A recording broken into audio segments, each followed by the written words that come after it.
That wiggles a lot. I think we're on, gentlemen. Not quite yet. There you are. I think we're on. Hi, Mom. Here I am. Hi to my career. Astro freaks, nebula nerds, and everybody else, welcome aboard. Santa Barbara Astronomical Unit's weekly YouTube vlog podcast called the SBAU Astro Hour. This happens to be number 222 for Memorial Day, the 26th of May through the 1st of June, next Sunday. And I'm Ronnie Herren, your host from the SBAU board, off radio. And just consider me the little kid in Mr. Wizard's Saturday morning lab, because like a lot of you, I'm curious as all get out about learning this stuff aboard the Cosmos, about the Cosmos. We fly around every week on Monday morning. So let's jump on board, cruise the universe, and you can find us on sbau.org or our monthly meetings and star parties out at the Santa Barbara Museum of Natural History, as well as outreach everywhere.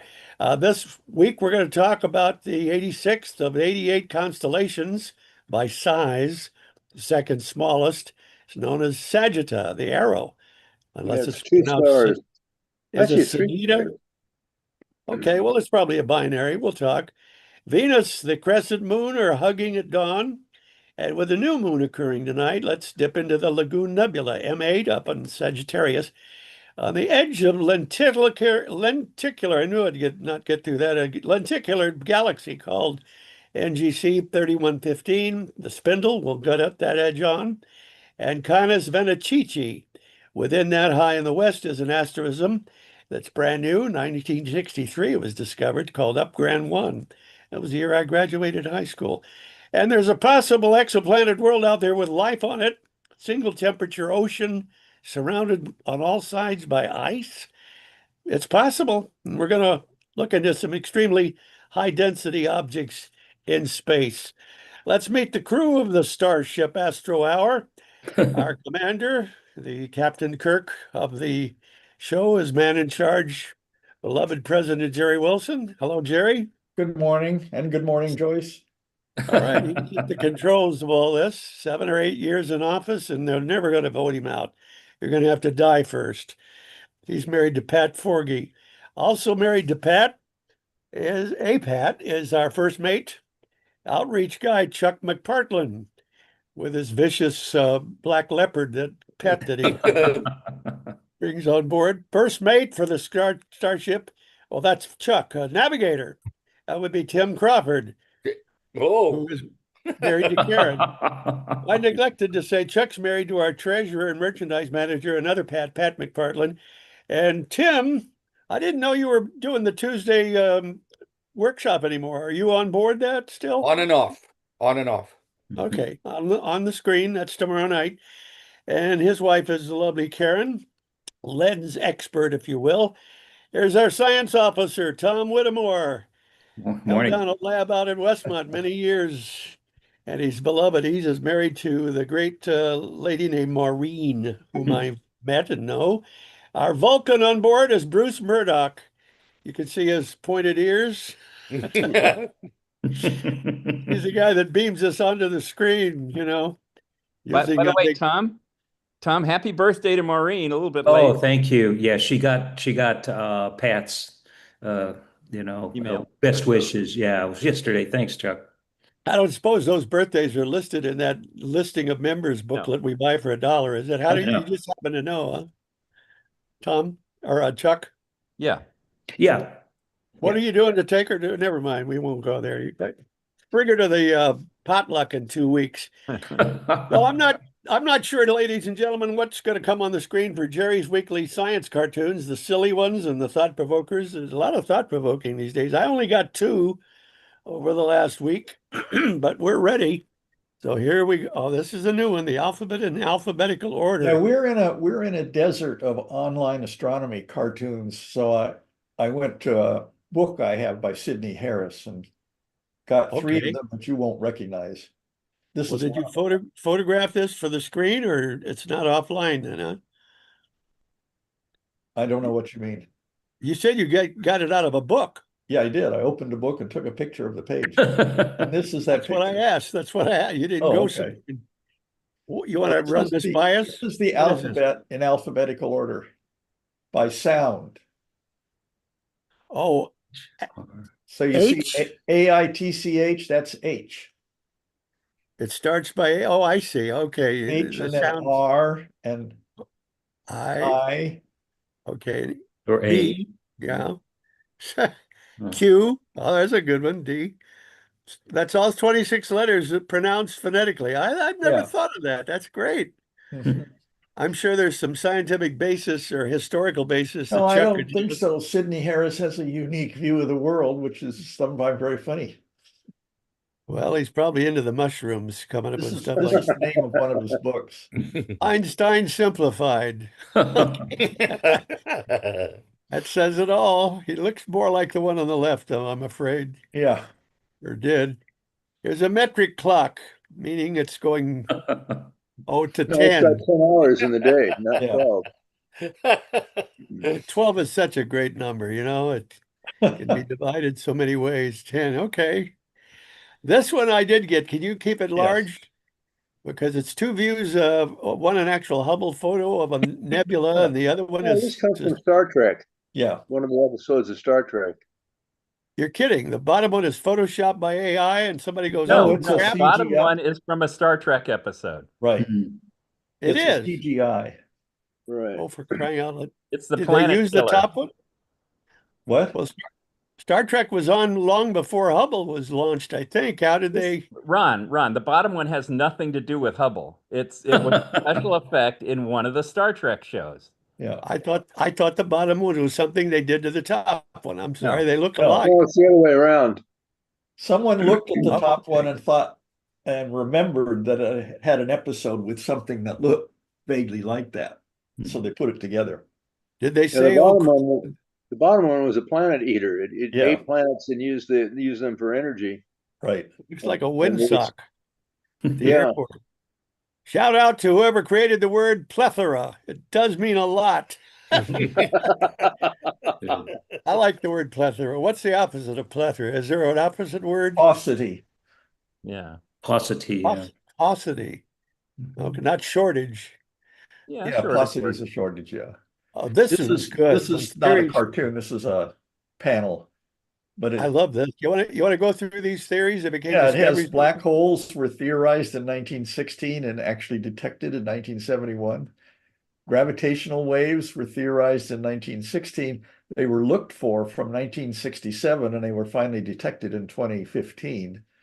Joseph Weber at the University of Maryland built the first attempt at gravitational wave detection with a several-ton sphere or cylinder of single crystal aluminum, I believe it was. Right.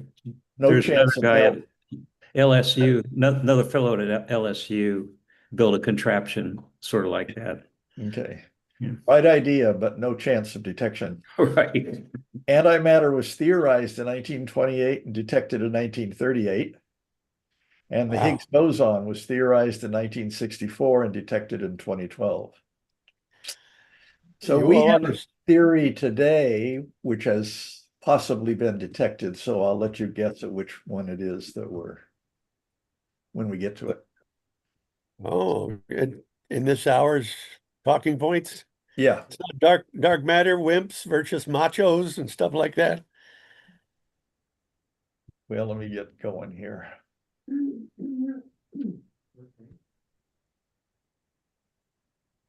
Okay, this is, as you pointed out in the intro, the second smallest constellation in the sky,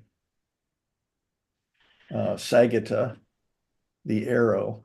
And if there was ever a candidate for the figure looking like a straight line, this was it, but they don't put a straight line in the planetarium software I use. So it I has. thought technically it was the three little stars that are in the middle there underneath the word Sagitta. Yeah.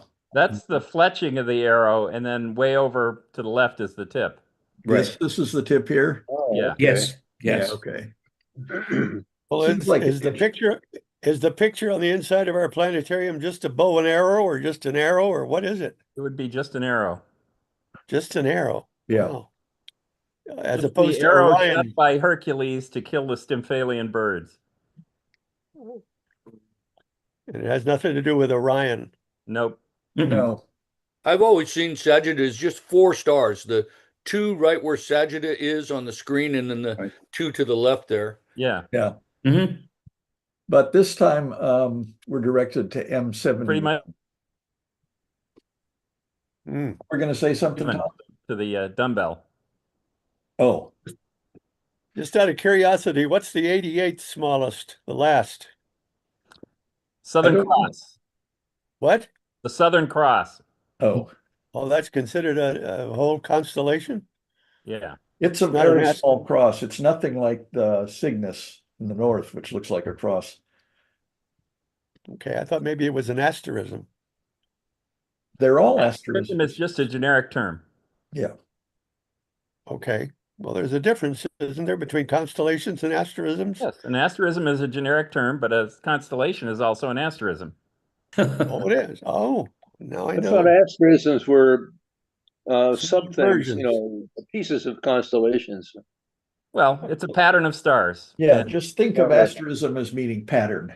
yeah. Well, So I call this them is- this is a- constellation light. Yeah. Mini All right. constellations. Now, it doesn't show here, but M71 is in the region of the Milky Way. And so when you go to look at it in a telescope, it's got a very dense background of stars. And this is the cluster here. Now the cluster, according to Hubble, looks like this. And there's been debate back and forth about whether this is a Mhm. globular cluster or an open cluster. Hmm. Yes, go ahead. Interesting. I just find that interesting. Okay, Have they counted the stars? they have. And they came up with, or did you say it and I missed it? No, I In the didn't. neighborhood of 50, 60,000. Oh, so with these suckers in a star cluster, I've asked this before and I'm not sure I understand, be just light weeks apart, like months, certainly not light years because we're Light only months, 4. light weeks. Yeah, depending on the density. This is a loose one. Mhm. Mhm. It has a mass of 53,000 solar masses. It is the reason the debate goes on is it lacks a dense central compression of stars. And there it is. There's the debate. Yeah, Right, right, But It the also- types of stars match globular clusters. yes, right. except that it lacks our Lyrae stars. But its stars have more metal than is usual for ancient globular cluster too. So those are 3 things against it being a globular cluster. But they Huh. found a horizontal branch of the HR diagram that this thing fits. And so technically it is now officially a globular cluster, although an odd one. Maybe they should Everything's fuzzy. just Yeah. call it an open globular. Yeah. A Well, globe. if our sun was a star in a cluster, there'd be stars within our Oort cloud and maybe even our Kuiper belt, wouldn't there? Probably. And yet we'd be orbiting around everybody. I wonder if there's some huge halo around the whole damn thing, the whole cluster. No. I don't think so, No. Nothing shows up. because I'm sure science thinks that all the stars are like the sun. They have these different levels of rocky rings and No. globes Actually- around them. Actually, the Sphere. most common star in our galaxy is not visible in this picture, even though there's more of those stars in this picture than any other type of star. And that is red dwarfs. Red dwarfs. You can't Yeah. see them. They're too faint, but they're by far the most populous star. So a lot of life has red sunrises and sunsets, probably, if they're orbiting or turning. So does Herschel's garnet qualify as one of those red stars? It's the big one. Yeah, It's not a red dwarf. right. All right. Hmm. So anyway, but this is a nice object. It's easy to see in our amateur telescopes, so look for it. Mhm. It is easy enough that Messier with his telescope could see it. And he did This not is have a going to very good be, you telescope. know, after midnight. But you wouldn't be able to see it with a full moon. Oh, sure. So Oh, Chuck, yeah, yeah. what did you call it, Chuck? A globster? A glopin. A clopen. Open. I like that. Ah, Okay, this is a look at our morning sky Mhm. just before sunrise, sky at dawn. Saturn is up here. Venus is down here. The sun is starting to glow over here. Mhm. And the moon has disappeared from that. It was Yes, on kind of this neat one. on Thursday. Maureen told me she saw Venus in a crescent moon very close to one another. So I went out with my binoculars at 8 in the morning. Sun was fully up, and I got them inside of a 5-degree field of view in the binoculars. It's pretty nice. Ah, Yeah. I was Even- thinking for today for the solar at the museum, bringing the 9 1/4 and doing Venus, but it looks like it's going to be cloudy. So we'll Yeah. see. yeah, the darn clouds are here. They're coming. I'm going to bring rocks instead. I sent you a little collage of astro photos that I found. You know, what we see and what we see here, clouds, clouds, clouds. Yeah. Well, I'm bringing Chuck Watson a little jar of starter so he can do sourdough bread. Okay. Oh, Chuck should be there, Chuck. Okay. Yeah. Milky Way across the sky's got a big bulge there in the middle. Yeah, and there's the Pipe Nebula right in the middle. There's the pipe. Yeah. Mhm. This is the center of our galaxy with its central bulge. And Mhm. it's at 3 in the morning. These will be late night, late evening constellations in the summer, July and August. This is the teapot asterism in Sagittarius. And the constellation here is not the teapot. It's just that the asterism is the teapot. The constellation is Sagittarius. And right up in here, actually in here, is the center of our galaxy. Well, I've never seen it that wide before. I go to a dark place. Yeah, this is a planetarium software and I've enhanced it. Oh, okay. So what we're going to look at here is the Lagoon Nebula, which is a spectacular object. There's a lot of, we're looking at the densest part of the Milky Way. There's a lot of nebula in here. Yeah. That's a And Tim specialty, Jerry.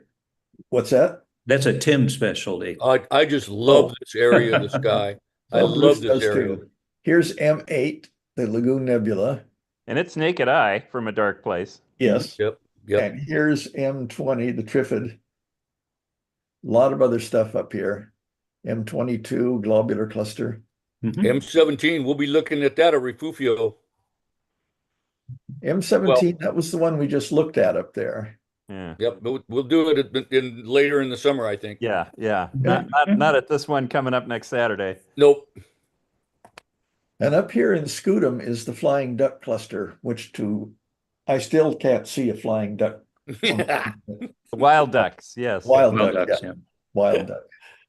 Okay, so we're going to zoom in and look at M8. Yeah, the flying duck is the Daffy cluster. The Daffy cluster. This is a photograph contributed by Bruce from his balcony in Isla Vista. That's nice, Bruce. Yes. I look out over the ocean when I look south, so there's no streetlights out there. Yeah. So M8 is the gaseous nebula, but there's a star cluster in here too. Right, the small one. This is this is one Bruce can't get. This is in hydrogen alpha RGB, and it's very heavily exposed. So hydrogen alpha is all this red stuff here. There's the Trifid Nebula, M20, up here. This is a star formation area, all the red stuff. And you can start to see globules and stuff in here. So they are star formation going on. And you can see lots of dark veins here. That's not missing stars. Those are dark nebulas that are like this nebula, except they're not illuminated and they're not glowing under their own power. So otherwise, this would be just a uniform background of stars. We'll let Olbers work on that. Well, my camera does a lot of that. If I put it in the high dynamic range mode, it takes two photographs, one, or maybe even three at different exposures, and then combines them in the camera and does a wonderful job. Good. What kind? It's a Nikon, I believe, right? Yeah, Nikon this one, D500, yeah. Yeah. this one looks like Bart Simpson. Yeah. Oh yeah, with a black eye. Yeah. This is a picture taken through monochrome, a monochrome camera with sulfur 2, hydrogen alpha, and oxygen 3 filters. It was taken from Auckland, New Zealand. Wow. It's a 3.5-hour exposure by a Filter. guy whose name is Buzz Jumaah, Jumaah. So very nice combination of narrowband filters. There's not much light in those filters. Those filters are very narrow. And so it takes a very long time to build up an image there. These filters that you're talking about, when I look them up, that hydrogen alpha that we lose for just visual, Yes. these are different for astrophotography. God, each one is about $500. Yeah. They're Not really cheap. So, Now, so the beauty can of I these ask, things, especially can in the I- hydrogen alpha, is that you can take a picture from downtown Los Angeles, which is very light polluted. But Yeah. almost none of the light is hydrogen alpha. So you can get pictures like this with narrowband filters from very light polluted areas. that's how you get the colors, and the colors Colors mean are the assigned element. arbitrarily. So is this how the spectrogram, the spectrography works? Filters? You could check- The filter lets through a specific spectral line, a specific color into the camera, and you record that. But all those different, and this is 3 different frames because it has 3 different filters. But if you look at the raw data, it's all grays, it's all black and white. The assignment of color is done in the processing. So you And try the blue- to make it match where the band is in the spectra. And then some people don't even try to do that. They just make it so you get contrast between the different. And those are what scientists do with their filters. They try to make them contrast between the filters, between the different colors. So for what is the example, blue? Hubble, let me just finish. The Hubble and the James Webb do not take red, blue, green things that correspond to our eye. So if you want to process, all these are available online at the Hubble MAST, M-A-S-T site. But they will not correspond with red, blue, green like we do with our amateur telescopes. You have to cobble together what's equivalent roughly of red, blue, and green if you want to try and mimic what the human eye would see if it were brighter. What does the blue stand for in this photograph? I don't know. He didn't identify the specific ones, but again, it has sulfur 2, hydrogen alpha, and oxygen 3. Are we seeing what? Blue and green, right? No other colors. I don't know what the colors. I know the O3 is kind of a bluish green. That could be I bet it's oxygen. yeah. I bet the oxygen one is the greenish. I'm going to guess hydrogen alpha for the blue. The sulfur is usually rendered in that sort of brownish color. Yeah. Okay. Oh, okay. And this is a Messier object? Number Yes. 8. It's quite bright. Okay. That's Sagitta. Jerry, No, we're I in do- Sagittarius, Ron. This is the Lagoon Sagittarius.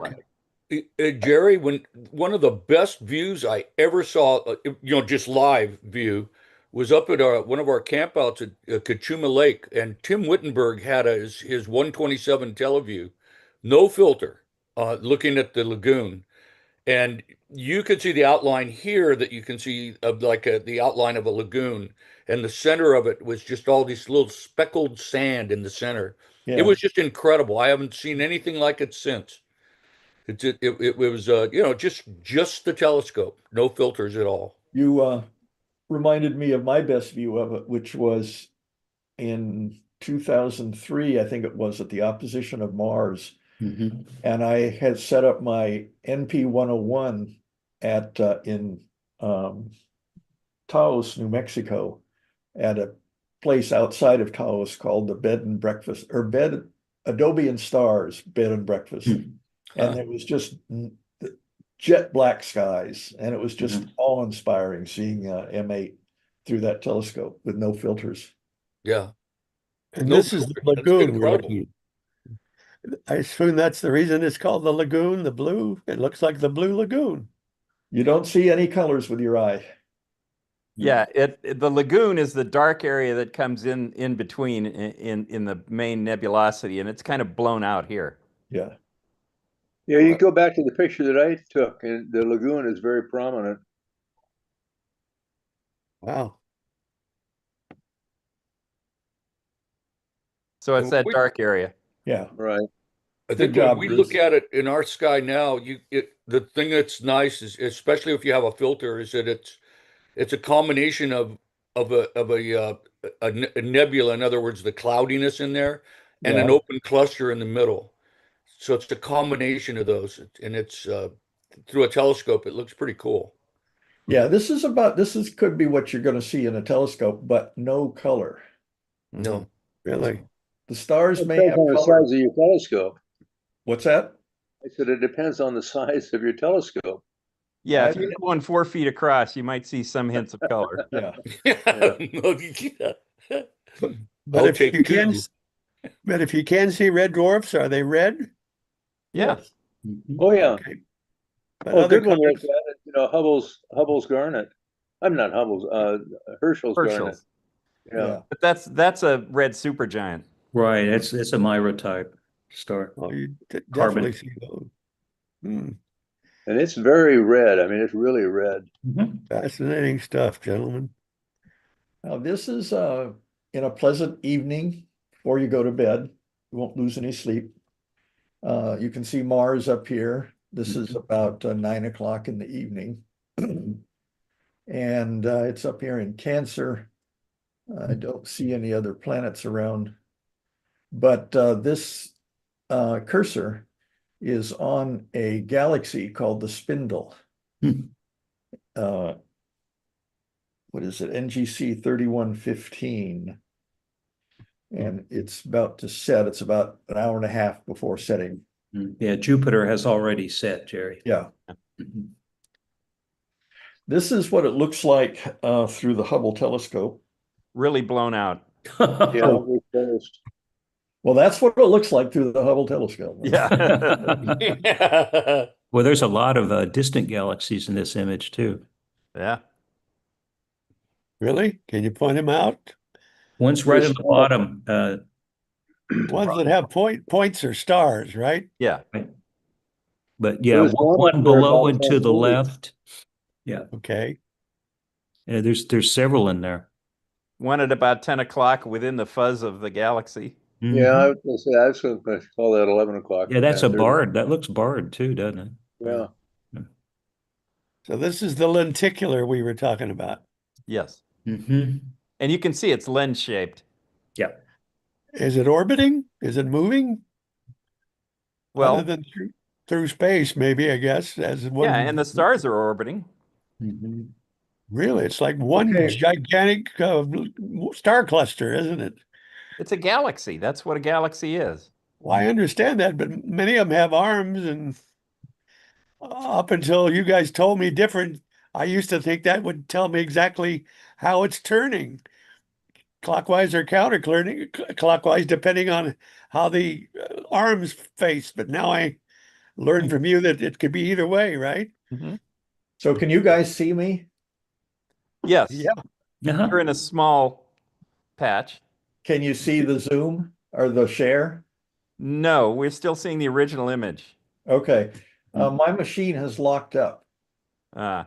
Oh, yeah, It's you been haven't different from moved the for 40,000 Ronnie's.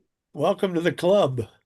I'm going to sign off. So chat among yourselves, and then I'll get back on. It could take a couple minutes. Okay. Okay. Are our pictures going to dominate while he does this, or do we get to watch the We still have the spindle up, so we're going to see that. Jerry, are you still there? Yeah. One of the things you want to do is when you reboot, go into your BIOS and look at the temperature of the CPU. It may be overheating. There may be fuzz and dirt or dust and whatnot in the cooling system of the computer. Well, you're really big on this overheating thing, Bruce. The erroneous equation is had to do with the reaction rates of chemical reaction rates, but that's spread out all over the place. In terms of electronics, the failure rate doubles for about every 6 degrees C rise in temperature. So if you want something to last a long time, you keep it cool. Is it those new lithium batteries that are catching fire in airplanes, and just because they're lithium, or the old-fashioned lead batteries didn't do that, did they? My No. fix is always Bruce has always been WD-40 and a hammer. Don't forget Works for duct me. tape. Yeah, duct tape. Oh, Jerry's coming back. Oh, he Something I, will. Yeah. something I couldn't do last weekend, but that's now archived. Totally. That Lagoon Nebula, we were talking earlier and I was mentioning M17, which is what the Swan. Mhm. And in the middle of summer, that's also a nebula with the cluster in it. Mhm. And I have this filter that works unbelievably good. So you can see the Swan kind of floating in a lake and then the star cluster around it. Really beautiful. Mhm. It's one of my favorite things to do in the summer. I try to drag Tom Whittemore with me whenever I go. We Oh, used to go out to Bakar and see that. It was yeah, really cool. yeah. Yep, that Makes was me, the one time you were in Ireland, Chuck, and boy, that was an amazing night. whoa. Yeah. Look at that color behind the president. Yeah. What did you Wow. do? Wait a minute, I'm still doing it. Happy St. Patrick's Day to you. Oh, there Oh, we go. The There you green go. screen. All right, you're back with. You want to try that again? Take two. Snap. Amazing, this Zoom thing. There's never a dull moment. It's got something new every week. And Now, we where repeat were we? We all. were at the Spindle Galaxy. Yeah. it's really cool here because I have the YouTube channel up as well, so I get to see it twice. Okay, All right. here's the There we Spindle go. without being washed out. Mhm. Now, this is called a Oh, lenticular galaxy, and you remember that we did galaxy types before, and we mentioned lenticular, but we really didn't get into it in detail. And as you said before my screen went blank, there are a lot of other galaxies in the background Mhm. that are obvious spirals. This is like a spiral, but it has no arms. It's a disk. They're there. We're looking for exactly edge on. There's a central bulge there, but there's no spiral arms. So that's lenticular. And it doesn't look like a lot of dust clouds either. No, But now, is all that dusty, fuzzy light that goes around it those are dominating the stars. middle? Are those all Those are, stars? those are stars, star clouds. Wow. And as far as we know, it's full of the same stars we have in our galaxy. There's tons of red dwarfs and Similar stars, yeah, but not exactly the same ones. probably They star don't, yeah, clusters. they don't have two jobs. You think star Jerry, clusters are you would show on up a as little? laptop computer or a desktop? Say what? I said, are you on a laptop computer or a desktop computer? Desktop. One of the things you might want to try offline is unplug and replug all the connectors in there so you burnish the connections, and you may find your problem goes away. No, the problem, I know what the problem was here. I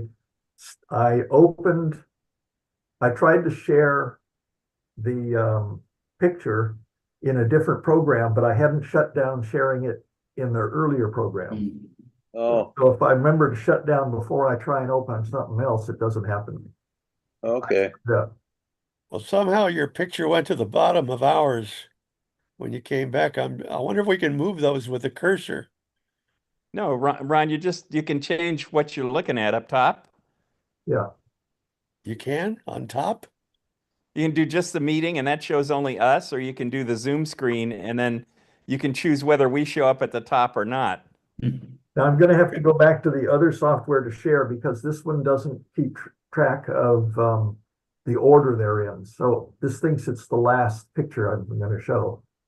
So I just got out of that, and now let me get back into this. Well, are you going to leave us again? I hope not. Okay. See, I'm not doing any of that, Bruce, or Chuck. Okay. So you can see this. It's blown out also, but good enough. Yeah. This is the same galaxy, 3115, and it is a composite image from X-rays and the VLT, so radio waves. So well, a VLT isn't radio. okay. No, it's a sandwich. Yeah.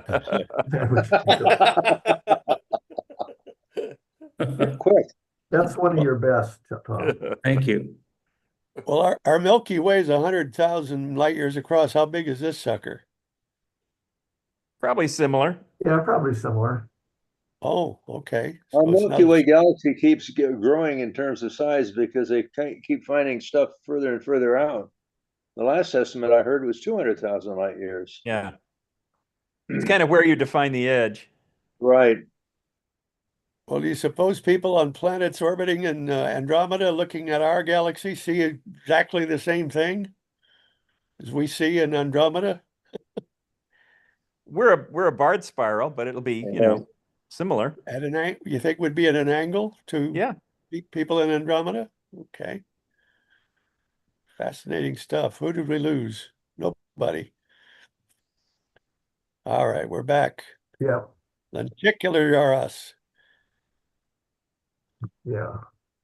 but they're rare, right? The barred spirals are the biggest ones, the most common. Well, spirals are pretty common. When they're small, they don't do that. Like our local group surrounding us, your triangulums and So this is not blown out then?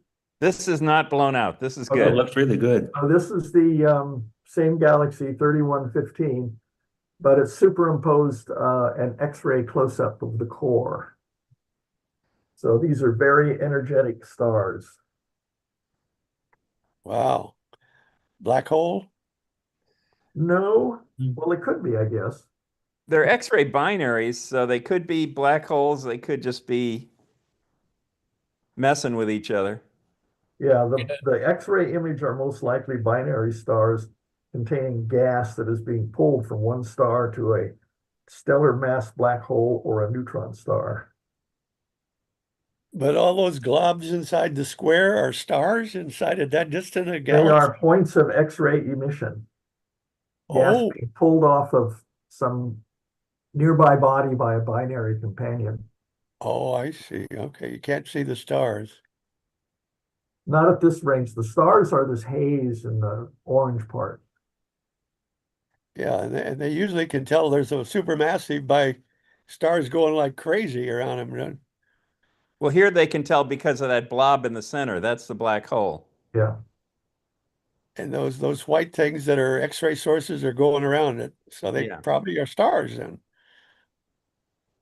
Or multiple systems, but they're X-ray sources. Maybe they're globular clusters. Who knows? Mm. Back to the night sky, ladies and gentlemen, on the Astro Hour. Now this one is even astronomers make mistakes. You can see this chart Yes. at 10:30. This is a cluster called Upgren 1.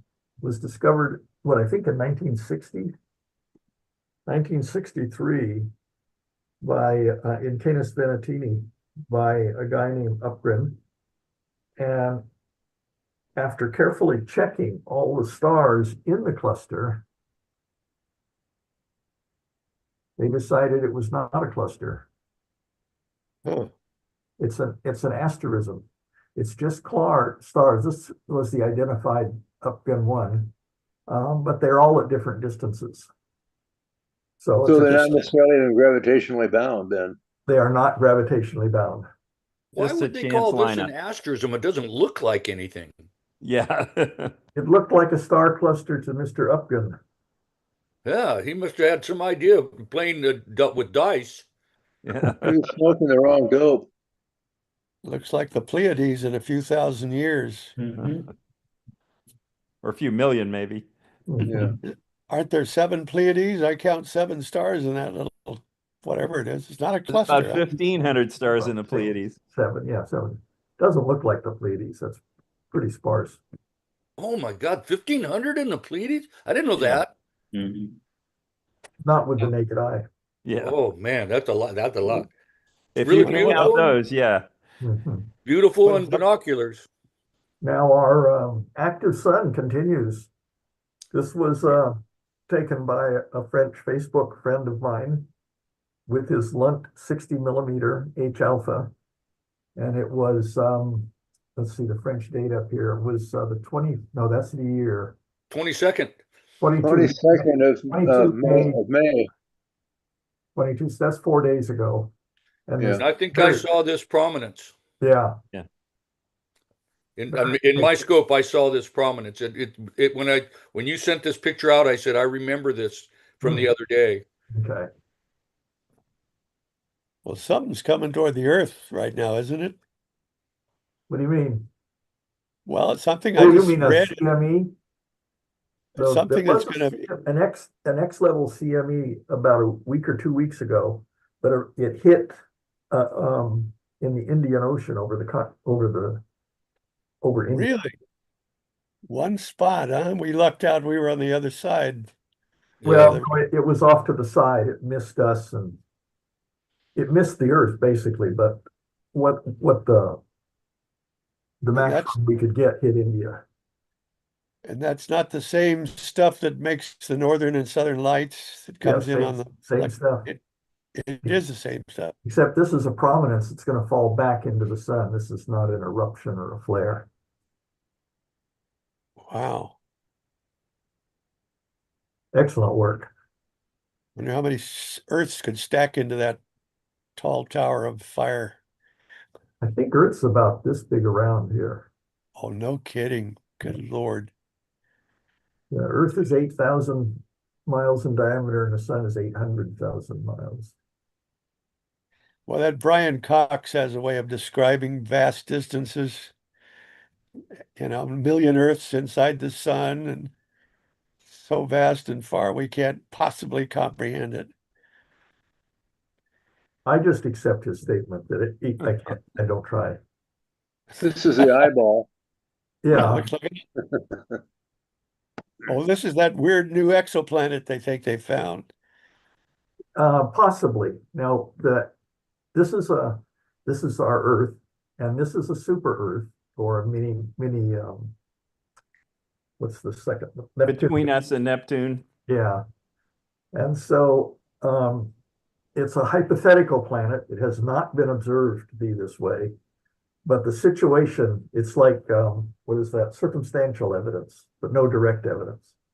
So the thing is rotating around its star. The planet is. It's definitely there. It's we can get its temperature, and it's got a lot of ice on it. It's the right temperature for ice, but it's in its Goldilocks zone around the sun, but it's also synchronized to the sun, so to its orbit. So it has the same side always facing its sun. So this It's is tidally locked. yeah, Yes. tidally locked. So this is the subsolar point. This is all the sunlight goes down here. So they may have summer here, but the rest of the planet doesn't get its share by rotating. So the rest of the planet could be, notice I didn't say is, but could be frozen solid with a sheet of ice. But this one is open. It's melted because it's warm there. And so people had speculated that there might be a planet like that they call an eyeball planet. And so they're exploring this. This one fits all the circumstances, but it has not been directly observed to be this way. I like that little comment they make. It's certainly a promising habitable candidate to keep an eye on. Well, do you suppose it's all water and most of it's frozen? Or is there any land there? It could be. Oh, and so if there's life, it's got to be in that blue spot. Yep. And it Or could be under the ice. too. There could be life under the water. Now, Jerry, the Oh, middle one here, the eyeball, is this the one that they just discovered very nearby? I forget the distance. I think it's fairly close. But yeah, I remember, think you we have said, not seen the planet directly. It's by, what is it, by transit or something. I believe you said in your talking points 40 or so light years away. I could be 49, yeah. okay. Wow. It's 1.7 times the radius of the Earth. Hmm. And They I probably don't got a find whole where it's listed what the how far away it is, but you probably. It's in the first sentence somewhere up there, or the Oh, second you're sentence. right. 49 light years Second away. paragraph. Yeah. Yeah, in the constellation Cetus. And it has the easy to remember name of LHS 1140b. Sure. Well, now that one. Mhm. But they keep growing the list of types of planets. I've even heard there's one that's made of diamonds, or totally diamond, a big diamond. Others are full of water. Others are Rockies like ours, and the rest are gas giants. My God, it's just a growing list of I types of saw a exoplanets. table of rain on different types of planets. And these are hypothetical lists from based on the conditions that are believed to be there. But Methane rain, yeah. some of them will have methane rain, some will have iron rain, some will have diamond rain.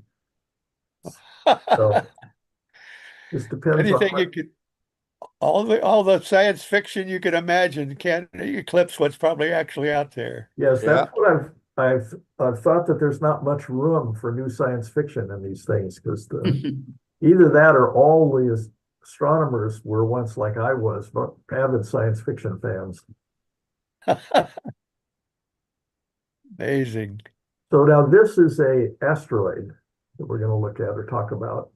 And talk about science fiction. I'm afraid this one probably is. Yeah, this is Uh-oh. another circumstantial hypothesis. It could be. Polythymnia. Polythymnia? Polyhymnia, Polyhymnia. Okay, 33 polythymnia. Polyhymnia. It's got a nice orderly orbit between Mars and Jupiter. So it's in the asteroid belt. Right. And now this, if you've ever taken a class in nuclear physics, you had one of these charts on the wall, or I don't think this is a chemistry class, but this is a chart of the nuclides. So it's not a periodic table, but it's based on that. These are all of the, this is the number of neutrons and the number of protons in the thing, Z equals N. So this is atomic number, and it's the number of those things. And the black line that zigzags and up through there are stable nuclei. And this is all the nuclei that it's possible to generate using known laws of nuclear physics. And so these things out here on the limb, those are different. If you go this way, they're different isotopes of the thing. And the black line again is the stable one. And then there's little dots off here that are stable off of the main line. Now up here, this is element number, let's see, 118 right here, I believe. This is the region that we've made elements up to that mass, or atomic number, I guess it is, 118. And then up here, things become generally the stability that's calculated. We could make them up here to about 125 here, and then there's no more, with the possible exception of a few guys up here, then there's no more stable nuclei. But out of the picture up here, there is an island of stability. So this is up there about, well, I think this is what's called the island of stability. It's a hypothetical island, and it may be up there with elements that are, well, this is proton number. So the numbers don't correspond in here, but it's the same feature on this one. This is the island of stability up here. Hmm. And Island so of there could be, there's nothing listed here, but there could be. It's speculated that they're trying to get there to see if there are stable elements here. Now, the reason this is on our talk is that asteroid 33 Polyhymnia is, you can figure out its mass from its orbit, and you can figure out its size through various ways, but these numbers are all iffy. And it looks like Polyhymnia, 33 Polyhymnia, is too massive, too dense for any known elements for it to be made out of the common known elements. But the other asteroids that were in that study that showed it was ultra dense were found on subsequent investigation to not be that dense. Okay. So I would bet on the simple answer being that this one just has its density measured wrong, rather than some fancy case of having elements up in the island of stability. Right. And so my feeling on that is that it's very hard to actually get a size of this object that you can't actually see. And so I think they're way underestimating the size and therefore overestimating the density. Mm. So this is a hypothesis. There has not been a discovery of an asteroid that is made out of elements that don't naturally occur on Earth. Mm. So, but we'll see. So I remember from back in the 60s when I took a class in nuclear physics, we discussed the island of stability up there. Jerry, I'm sorry, I missed the vertical and horizontal grid. What do those stand for, those numbers? All these things are nuclei. They're not atoms. These are the nucleus of things. So Okay. this is the number. This is the atomic number. And this is, for example, what's number 20? Remember that? No, Oh, on the periodic table? Yeah. Yeah. well, 26 is iron, Jerry. Okay, so that's good. That'd be right about there. So iron is one of these nuclei, Mhm. iron. And see, there's a few isotopes of iron. There's a few neutrons more or less that change its atomic mass. But that's the stable thing. You can make other elements of iron along here, but they're not stable. They decay right away. Okay, So dumb question. yeah. Density we're talking about here is the density of the atoms. How many No. neutrons? We're talking about density of the asteroid. Oh, the asteroid. Well, Yeah. okay. 26, if that's Fe, right? That's iron. That's Yeah. when it hits that point in a star, the star's gone, and everything above that number 26 gets made in that explosion, I guess. But Yeah. we're not talking about any of that, are we? It No. doesn't apply to We're talking about just the elements that can exist that are stable over long periods of time are the black ones here, the black lines. Mhm. See up here in the scale, it shows stable. So black is stable. These are the number of years that it will last. Or This is seconds up with- below. What's that? Or seconds below. Yeah, seconds, yeah. Or Yeah. nanoseconds. The bottom is 10 nanoseconds. So these things decay relatively quickly. Mhm. Some of these things are stable. So you see the red stuff up here. They're not completely stable, but they have long lifetimes. So they would decay in 10 to the 12 or 10 to the 14 years. Mhm. So if they were created in the Big Bang, they're still around. Well, then another dumb question based on us amateurs that are looking at this for the first time. The angled colored thing you're looking at, the stairway from lower left to upper right, is that the periodic table? Is hydrogen No. the lowest on the left? Well, it Yes. is. Yeah. It's the lowest down there. And these are Oh, all, I see. but they're not arranged like a periodic table would be. And the periodic They're not? table is really discussing electrons in their orbit and chemical properties.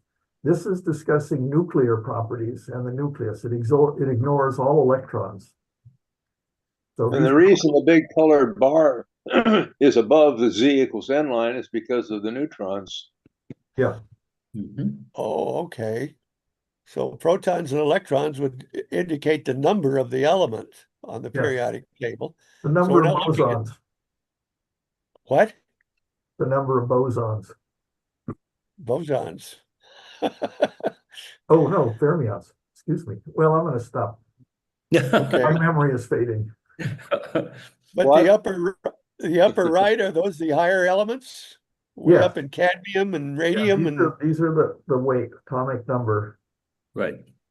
I see. These up here would be the other elements, and this is the end of the periodic table up here with americium and californium and Nobel or berkelium and stuff. Those So- weren't those invented by mankind, by men? Yes. They Who were made they were those? produced artificially on Earth. Yeah. These ones could, and notice could, have been produced somewhere, somehow in the universe and are still around. And so someone was speculating that 33 polymenia might be made out of one of those because the density that they get from their measurements is way too high to be anything below this. But they might be very far off in their volume measurement of it too, and that would really screw up their density measurements. So it's So an if they got- interesting thing to look at. Yeah, it is. It's just barely That could be understood. where obsidian is. That's it, or unobtainium. Now, this is a Okay. picture of a red dwarf. Sure. Got interesting diffraction spikes there, like it's multiples. Yes. Yeah, it probably is. Oh, yes.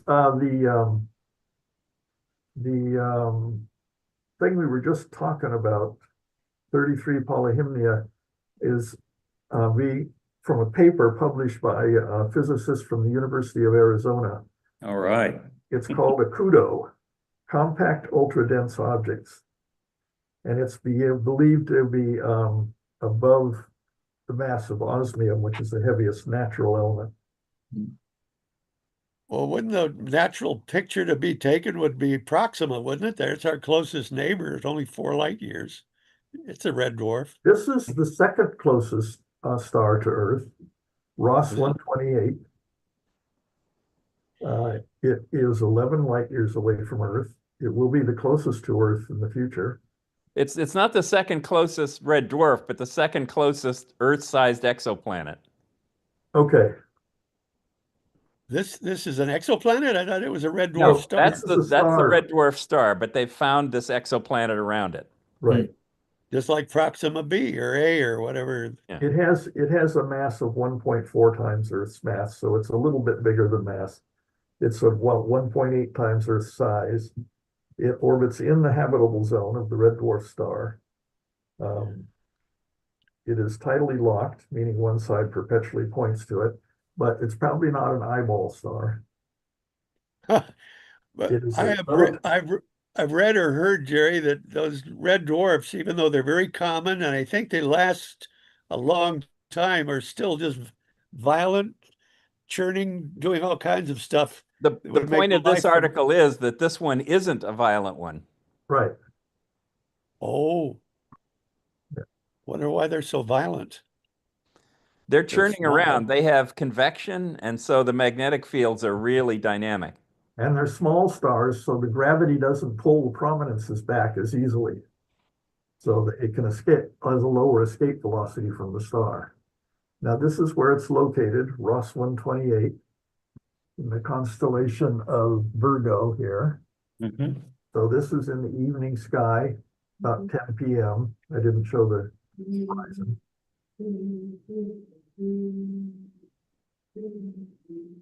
But this is from the AAVSO, the American Association of Variable Star Observers. This is their finder chart for how to tell what it is in a tight field around Beta Virginis. This is star here, Ross 128. These numbers here give the magnitude of comparable stars because this is a variable star. And for example, 114 is magnitude 11.4, but they leave the decimal point out. Right. So this is 10.7 and 10.4. So these are fairly faint stars. Wow. Beta Virginis. Can you see it in your telescope? Beta Virginis is the bright one in the upper left. I think it's Parima, isn't it? Oh, it's not a red dwarf. Oh. No, it's Zavi Java. Okay, okay. Watch your tongue, Chuck. Yeah. And It's his hard, though. orchestra. Yeah. Ross 12B. Wow. Well, it sounds like that we could get into this deeper in the future, Jerry. That could be another talking point for Wait a next week second. or this summer. I think we've reached the end of the hour, but doggone, it just whets can my I- appetite. Can I Yes. mention something real quick? Sure. Just did. A fellow on the YouTube channel he does a little bit of astrophotography. I wanted to mention to him that maybe you could go to SBAU.org and maybe get some information from Jerry here on a link to join the telescope workshop. We have a lot of astrophotographers, and it might be interesting to you, Bounty Hunter. So Come on. it's SBAU.org, and you might be able to contact this man and get a link. So that's for you. Workshops tomorrow night, right? Yeah, tomorrow night. 7:30? 7:30 to 9. Yeah. So And is this something you can see this chart? Yes. Yes. Okay. So these are the charts of the nearest stars to us. Proxima Centauri, this is right now. And here, this is the line for 4.4 light years away. And Proxima Centauri is here at this faint line. what? Proxima Centauri today, so for comparison. Yeah, Proxima is totally washed out in this image, but it's the yellowish that you see. Yeah, in there. yellowish, okay. So this is Ross 128, the one we were just looking at. Or was it 248? It was 128. This is a different Ross. Yeah. So there's a different Ross. 248 is going to become our closest star at 3 light years in about 37,000 years from now. I'll check it out. Gliese 445 in about 45,000. And Barnard's star, this one, it's about the similar distance to Alpha Centauri in about 10,000 years. But right now, this one, Alpha Centauri, is the closest. I would love it if you started one of our Astro Hours with this stuff and we just continue this about our local neighbors. My God. Okay. Fascinating. Well, that'll do it, gentlemen. We did our hour. Our next SBAU Astro Hour will be at the start of our club's yearly potluck week. That'll be Friday, June 6th. And we'll see you back here next week in the Monday morning area. Chuck, what's our official farewell here? Asta Nebula.